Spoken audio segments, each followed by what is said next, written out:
Good morning. कसे आहे सगळे? एकदा एक माणूस आपल्या बिल्डिंगमधनं खाली अशी मजुरांची मुलं खेळत असतात. ते बघत असतो. रोज बघतो तो त्यांना. ते असं ना ट्रेन ट्रेन खेळत असतात एकमेकांना पकडून. तर त्यातली काही मुलं कधी इंजिन बनतात, काही मुलं कधी गार्ड बनतात, काही मुलं कधी मधला डब्बा बनतात. पण एक मुलगा असतो तो रोज शेवटचा डब्बा बनतो. हा माणूस ते नोटीस करतो. रोज तो शेवटचा डब्बा बनलेला असतो.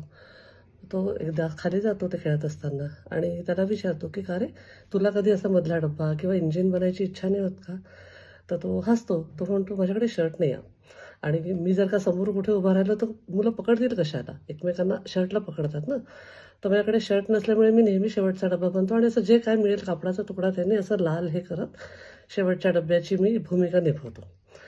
त्या मुलाकडे शर्ट नसल्यामुळे तो बाहेर बसू शकला असता. पण तो त्या आनंदाला मुकला नाही. तो त्या मुलांबरोबर खेळला. त्याला विपरीत परिस्थिती होती. पण त्याने आनंद घ्यायचा सोडला नाही. खूपदा आपण काय विचार करतो, आपल्याकडे हे आलं की आपण जगू, ते आलं की आपण जगू, माझ्याकडे काय हे नाही आहे, माझ्याकडे आता ते नाही आहे. त्यापेक्षा आपण सगळे युनिक आहोत. आपण सगळे व्हॅल्युएबल आहोत.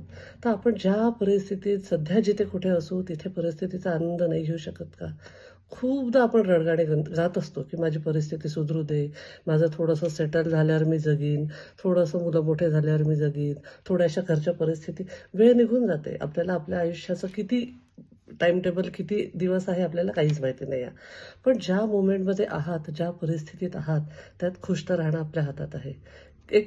तर किस्सा आहे ना, की एक ₹500 ची नोट घेऊन एक स्पीकर स्टेजवर विचारतो, की "ही नोट तुमची होऊ शकते, किती लोकांना पाहिजे?"